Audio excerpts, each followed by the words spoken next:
समुद्र मंथनातील निघालेले अमृताचे वाटप प्रवरा अमृत वाहिनीच्या नदीच्या तीरी झाले. त्यावेळी राहू अमृत पिण्यासाठी दंडकारण्यात याच ठिकाणी आले. प्रवरा नदीच्या उगमस्थानी पांडवांनी बनवून ठेवलेले शिल्प, अमृताचा कलश, मंदिराचा कलश असे शिल्प आपल्याला या ठिकाणी बघायला मिळेल. आणि आज या ठिकाणी जे कलश बघायला मिळतो तो 12ही महिने भरलेला असतो.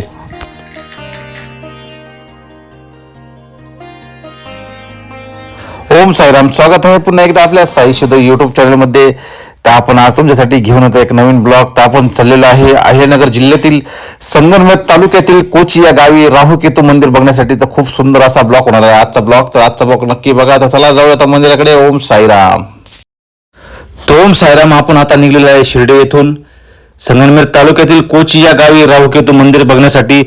तर शिर्डीपासून कोची राहू केतू मंदिराचं अंतर जवळपास 55 ते 60 किलोमीटर आहे. तर त्यासाठी आपल्याला लागणारा कालावधी जवळ 1.5 ते पावणे 2 तास लागणार आहे. तर चला जाऊया आता राहू केतू मंदिर बघण्यासाठी संगमनेर तालुक्यातील कोची या गावी. तर आजचा ब्लॉग संपूर्ण बघा. ओम साईराम. अहमदनगर जिल्ह्यातील संगमनेर तालुक्यातील कोची येथे राहू केतू दुर्मिळ मंदिर असून हे स्थान राहू दोषाच्या निवारणासाठी महत्त्वाचे मानले जाते.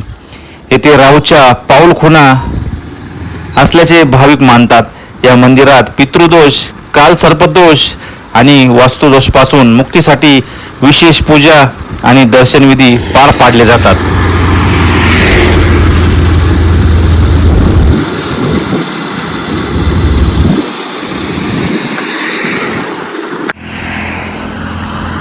कालसर्प शांती पूजा राहू केतू ग्रह मंदिर कोची. आपली गाडी आहे. आता चालला आपण मंदिराकडे. हा इकडे 2 जाऊन रस्ता खाली सरा आणि वरती जातो आज संगमनेरकडे, अकोला संगमनेर हे मंदिर आहे. चला तुम्हाला दाखवतो आता मंदिराकडे जाऊन.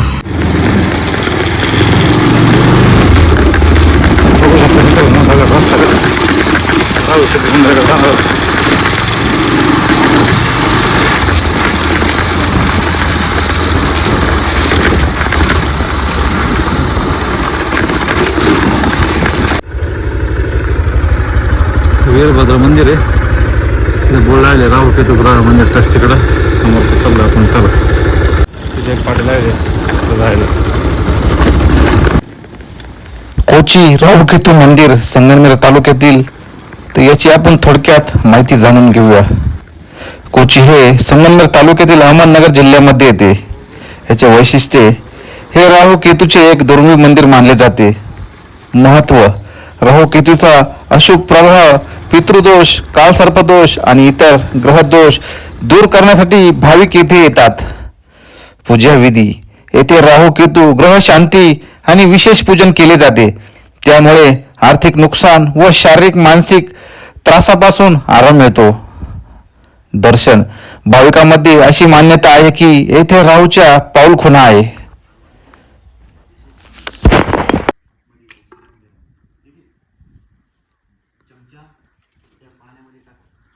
ओम भोलेनाथाय नमः.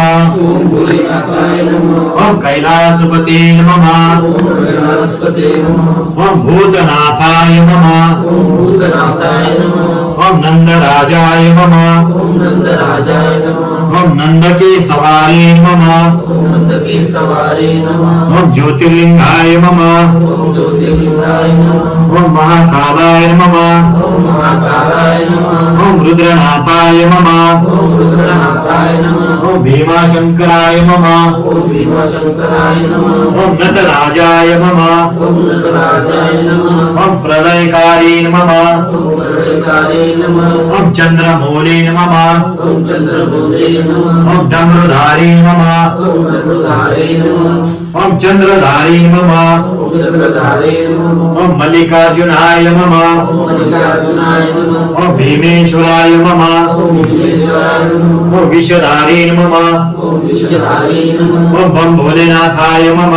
ओम बम भोलेनाथाय नमः. ओम ओंकारेश्वराय नमः. ओम ओम ओंकारेश्वराय नमः ओम ओंकार स्वामी नमः ओम शंकर त्रिशूलधारी नमः ओम महादेवाय नमः ओम गणशंकराय नमः ओम मुक्तेश्वराय नमः ओम नटेश्वराय नमः ओम विश्वनाथाय नमः ओम अनादिदेवाय नमः ओम उमापते नमः ओम गोरापते नमः ओम गणपति पिताय नमः ओम भोले बाबाय नमः ओम शिवजी नमः ओम शंभुवे नमः ओम नीलकंठाय नमः ओम महाकालेश्वराय नमः ओम त्रिपुरारे नमः ओम त्रिलोकनाथाय नमः ओम त्रिनेत्रधारी नमः ओम बर्फानी बाबाय नमः ओम जगत पिताय नमः ओम मृत्युंजयाय नमः ओम नागधारी नमः ओम रामेश्वराय नमः ओम लंकेश्वराय नमः ओम अमरनाथाय नमः ओम केदारनाथाय नमः ओम मंगलेश्वराय नमः ओम अर्धनारीश्वराय नमः ओम गिरिजापते नमः ओम भद्रेश्वराय नमः पापापासून आम्हाला मुक्त करा. ओम नमः शिवाय. ओम नमः शिवाय. ओम नमः शिवाय. फुलं बाजूला करा एक जणांनी. हे वरचे फक्त आणि एक एक चमचा तुम्ही मम म्हटलं की टाकायचं. ओम अवधूतपते नमः. ओम भीलपते नमः. ओम जगत्पालनकर्ताय नमः. ईश्वराय नमः. ओम दक्षिणेश्वराय नमः. ओम घ्रेणेश्वराय नमः. श्री नमः. ओम त्रिलोक स्वामी नमः. ओम जीतनाथाय नमः. ओम विश्वे. ओम पातालेश्वराय नमः. ओम भुगेश्वराय नमः. ओम सर्पधारी. ओम बजरंगबली देवताय नमः. ओम सूर्य हिंदे नमः.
परंतु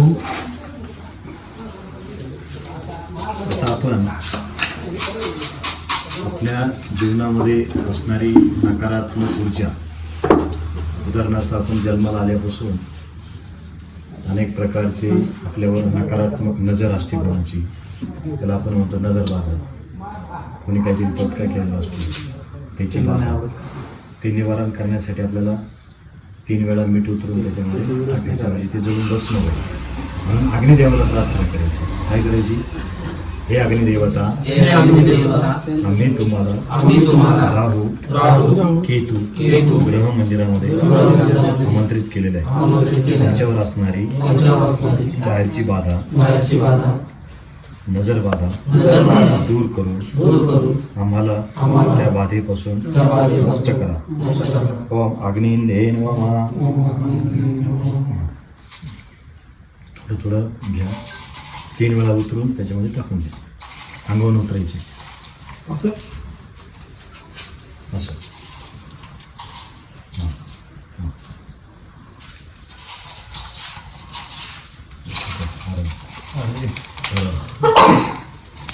खाली वाकत जाईन जरा.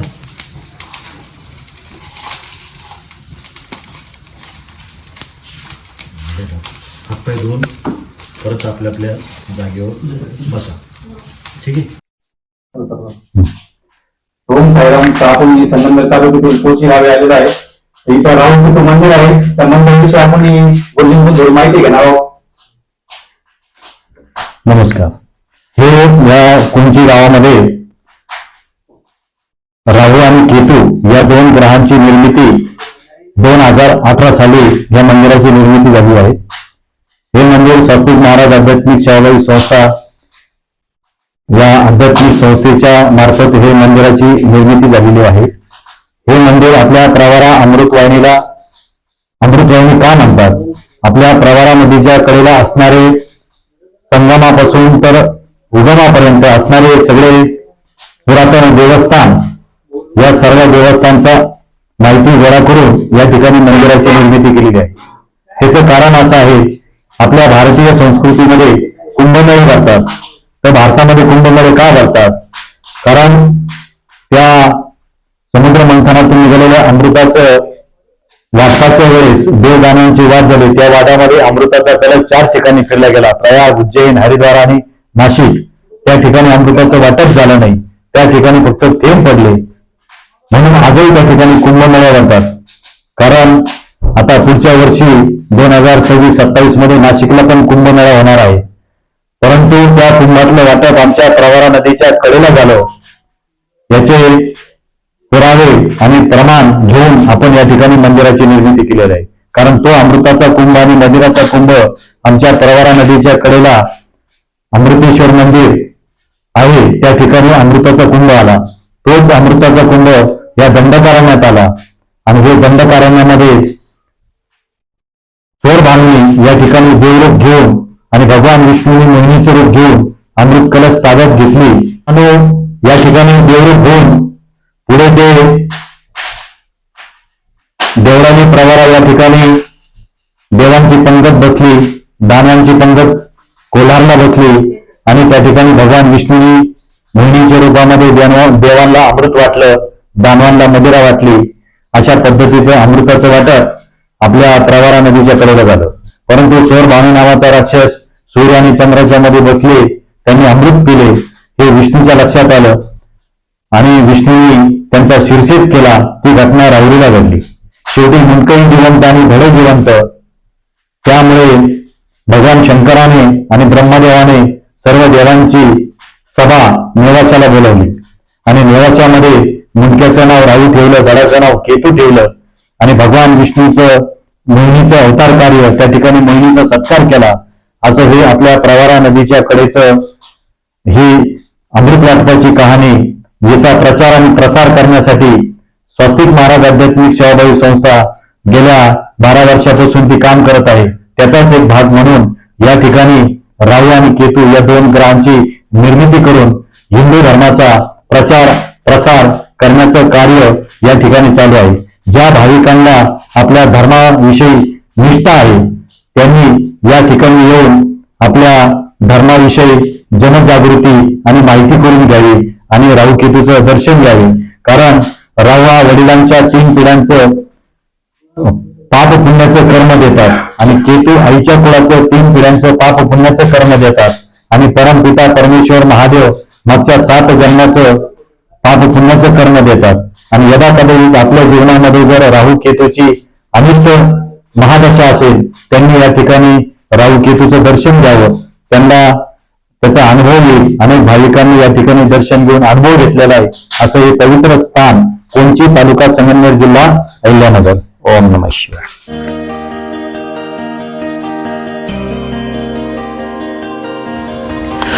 ओम साईराम. तर आपण आता मस्त दर्शन वगैरे करून निघालोय आपल्या परतीच्या प्रवासाला. तर आजचा ब्लॉग तुम्हाला कसा वाटला नक्की सांगा. व्हिडिओ आवडला असेल तर लाईक करा, कमेंट करा, व्हिडिओला जास्तीत जास्त शेअर करा आणि आमच्या चॅनलला नवीन असाल तर जाऊन चॅनलला सबस्क्राईब करा आणि बेल आयकॉन दाबायला विसरू नका. तर भेटूया एका नव्या व्हिडिओमध्ये. तोपर्यंत ओम साईराम, हर हर महादेव.